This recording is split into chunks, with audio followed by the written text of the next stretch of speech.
Cinema நேயர்களுக்கு அன்பு வணக்கம். வெல்கம் டு ஏஎம்டி திரை. இந்த ஷோல இயக்குனர் ராம் இயக்கத்துல மிர்சி சிவா, கிரேஸ் ஆண்டனி, மிதுல் ரியான், அஞ்சலி, அஜு வர்கீஸ் மற்றும் பலரது நடிப்புல வெளிவந்திருக்கிற திரைப்படம் தான் பறந்து போ. மிகப்பெரிய எதிர்பார்ப்புகளுக்கு மத்தியில் வெளிவந்திருக்கிற இந்த திரைப்படம் ரசிகர்கள் மத்தியில அந்த எதிர்பார்ப்பை பூர்த்தி செஞ்சதா இல்லையா? இந்த படம் எப்படி இருக்கு, இந்த படத்தினுடைய கதை என்ன அப்படின்னு சொல்லி பார்க்கலாம் வாங்க.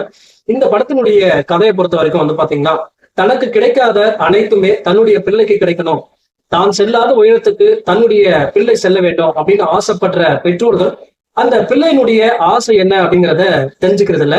சோ அப்படி ஒரு தந்தையா இருக்கக்கூடியவர் தான் மிர்சி சிவா. அவருடைய மனைவி கிரேஸ் ஆண்டனி. இவங்க தன்னுடைய பையனை மிகப்பெரிய பள்ளியில படிக்க வைக்கிறாங்க. சோ அவன் ஆசைப்படுற எல்லாத்தையும் வாங்கி கொடுக்குறாங்க. அது மட்டும் இல்லாம அவன் பண்ற விஷயத்தை எல்லாமே பாத்தீங்கன்னா என்கரேஜ் பண்றாங்க. ஆனா அவனுடைய விருப்பம் என்ன, அவனுடைய ஆசை என்ன அப்படிங்கிறத அறிஞ்சிக்காம இருக்காங்க. சோ அந்த நேரத்துலதான் சந்தர்ப்ப சூழ்நிலை காரணமாக டூ வீலர்ல தன்னுடைய மகன் கூட ஒரு நீண்ட தூர பயணத்துல ஈடுபடுறாரு மிர்சி சிவா. அப்போ அவனுடைய விருப்பம் என்ன, அவன் ஆசைப்படுற வாழ்க்கை என்ன அப்படிங்கிறத தெரிஞ்சுக்கிறாரு. அது என்ன வாழ்க்கை அப்படிங்கிறத சிரிச்சு மகிழக்கூடிய வகையில சொல்லக்கூடிய திரைப்படம் தான் இந்த பறந்து போ. இந்த படத்தை பத்தி ஆலோசனம் அப்படின்னா, இயக்குனர் ராம் இயக்கத்துல மிர்சி சிவா நடிக்கிறது மிகப்பெரிய ஆச்சரியமா இருந்த நிலையில இந்த படம் அதை விட மிகப்பெரிய ஆச்சரியத்தை ஏற்படுத்துது. ஏன் அப்படின்னா, அந்த அளவுக்கு இந்த படத்தை இயக்குனர் ராம் ரொம்ப ஒரு மகிழ்ச்சியா இருக்கக்கூடிய வகையில, ரசிக்கக்கூடிய வகையில இந்த படத்தை நகர்த்தி கொண்டு போயிருக்காரு. குறிப்பா ஒரு பயணம் சார்ந்த ஒரு உணர்ச்சி பூர்வமான கதை அப்படிங்கிறது இயக்குனர் ராமுக்கு ஒரு புதிதான விஷயம் இல்லை.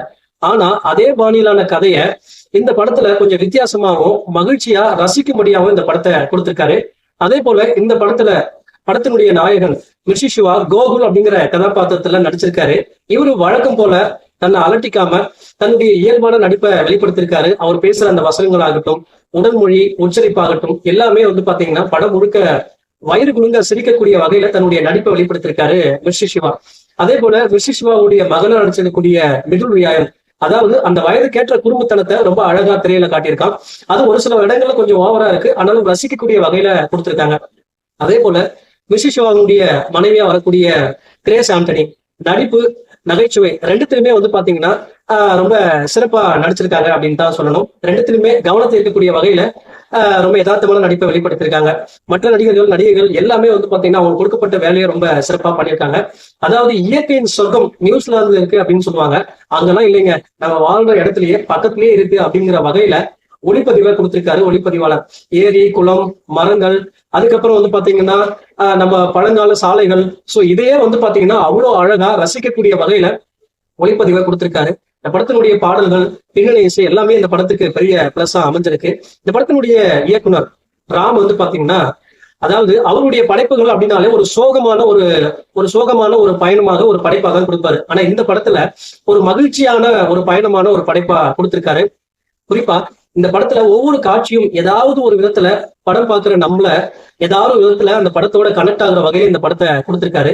அதாவது குழந்தைகளுடைய எதிர்பார்ப்பு, அவர்களுடைய உலகம், அதோட நம்ம பயணிக்க வச்சு வாழ்ந்தா இப்படிதான் ஒரு வாழ்க்கை வாழணும் அப்படிங்கிற வகையில இந்த படத்தை கொடுத்திருக்காரு இயக்குனர் ராம்.